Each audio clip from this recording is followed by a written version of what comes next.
Namaskar. But Let's imagine at this for a few seconds. A 26-year-old girl encircled in her own cocoon, not much aware about the world. Depressed, anxiety were two of the things which were curing and distressing her all the time. Being cheated many times, having bruised with blue skin, she was taking it day by day, after by after. Following her personal and professional life, she began to have such negative feelings of depression, anxiety, distress, and nervousness, which eventually gave way to the panic attacks, not being eating and sleeping properly, being unaware about what's going out, and not even socially getting entangled with anyone around her.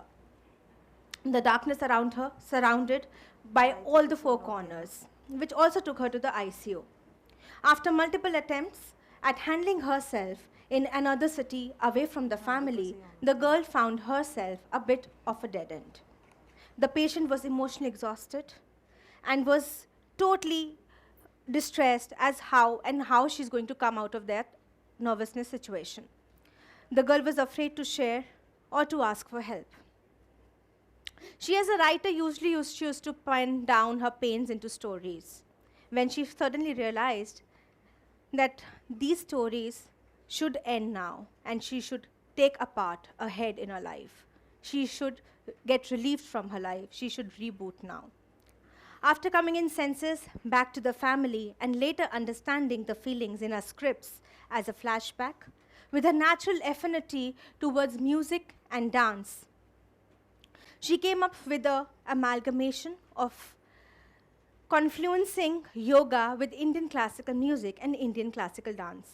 She contacted a very close friend of her who was a yoga enthusiast, and they started assessing these three performing arts altogether, rebooting herself to explore to emotions, therapeutic mudras, Indian classical ragas, frequencies, mantras, and whatnot. She also further asked and worked on learning and development techniques, and of course stress management, popularly now known as Euphonic Yoga. This idea helped her with a sense of self-expression, giving her a safe space from the inhuman behavior she was suffering from, giving her a safe space to a mode from the place of power as opposed to helplessness. It's here she began to heal, the healing journey towards Euphonic Yoga. A few years later, that same girl went into deeper assessment of this amalgamation. Yet relieving from her past and rebooting the present, the journey was surely not easy as it sounds. But she did herself. She did, and she tried to relive her passion, her dreams, and soon she was recognized by the UNESCO in Paris, and the Euphonic Yoga was listed as a top 10 wellness startups in India 2019 by Silicon Magazine. And that girl is I in front of you all today. My experiences continue to inform that my practices bring me to where I am now. And I'm telling you, if a depressed, anxious, and nervous girl like me can stand here and talk to you, you can do much better than me. Just imagine the strength you have. One must understand the negative thought is a feeling locked in, whereas the door is wide open. It is a feeling that you are being chased by a lion, but in reality, the lion doesn't exist. You are scared of the light, but the darkness is actually hindering you. Living in the world which is run by the material desires, we are all competing with each other at its best. The physiology behind anxiety stress is run by the parasympathetic nervous system. When we are stressed, we are anxious, the parasympathetic nervous system is more powerful than the sympathetic nervous system.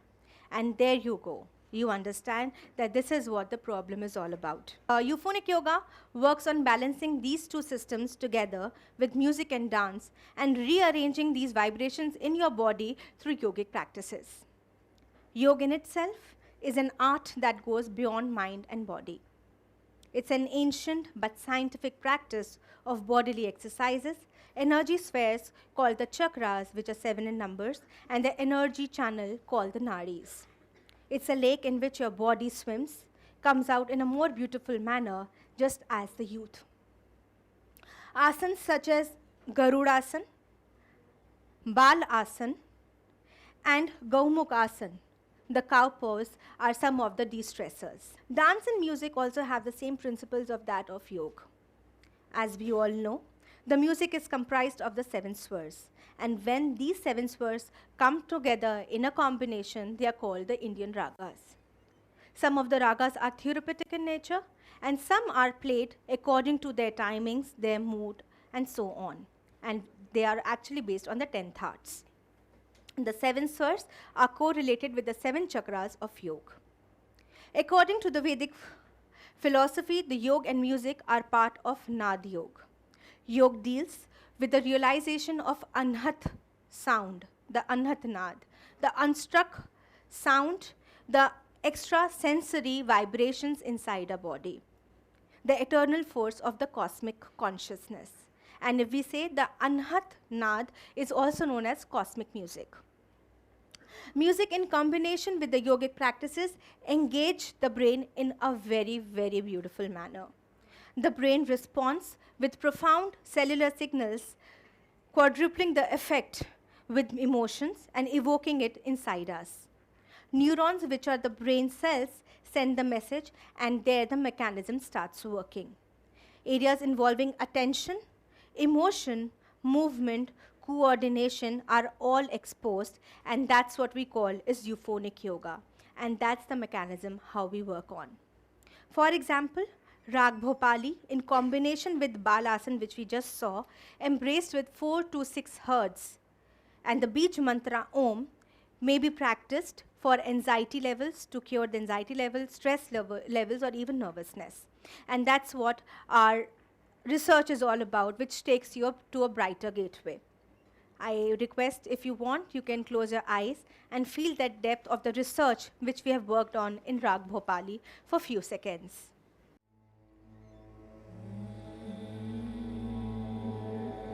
The Bij mantra is Om.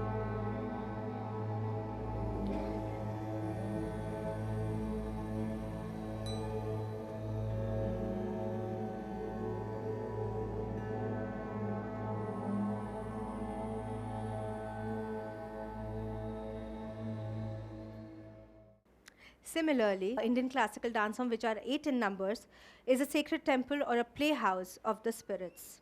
Every movement, every mudra, every posture has a spiritual meaning to it. It is interesting to note that many hand mudras used in dance are actually correlated with the yoga. For example, mudra like Mayura Hasta comes the Prithvi mudra in yoga, which increases the element of earth in our body and helps in sanity and stability. In another dance form, for example, Kathak, the chakras is a very important aspect. And when the meditation or the spins which we take depends upon the concentration which we are having. So when we are taking the spins or when we are meditating, the focus is very, very, very important. And that another thing is that bridges the gap between the yoga and dance. So on the days when you feel that our anxiety has earned the squatters in our chest, depressing thought is right there in our chest, distressing us, or even our brain is meeting with an experience which is not that quite experiential, we must be brave enough and to fight with it. We should get up, we should think, and we should work on it. Philosopher Rumi said one thing: the wound is the place where the light enters in. I must say, give yourself the liberty to experience the light, overpowering the darkness, liberty to overpower the positivity. You have the power, and I'm telling you, You should take it as an experience and fight over it. So bridge the gap between ease and dis-ease, between the pain and acceptance, between misunderstanding and comfort, and enjoy these 3 cubes. Here we present a short presentation of Euphonic Yoga as a performance, where we have merged and we are looking at the negativity being carried over by positivity.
Relieving, rebooting ourselves, here we transform it to relive. And here we present the next presentation in Anhat Chakra.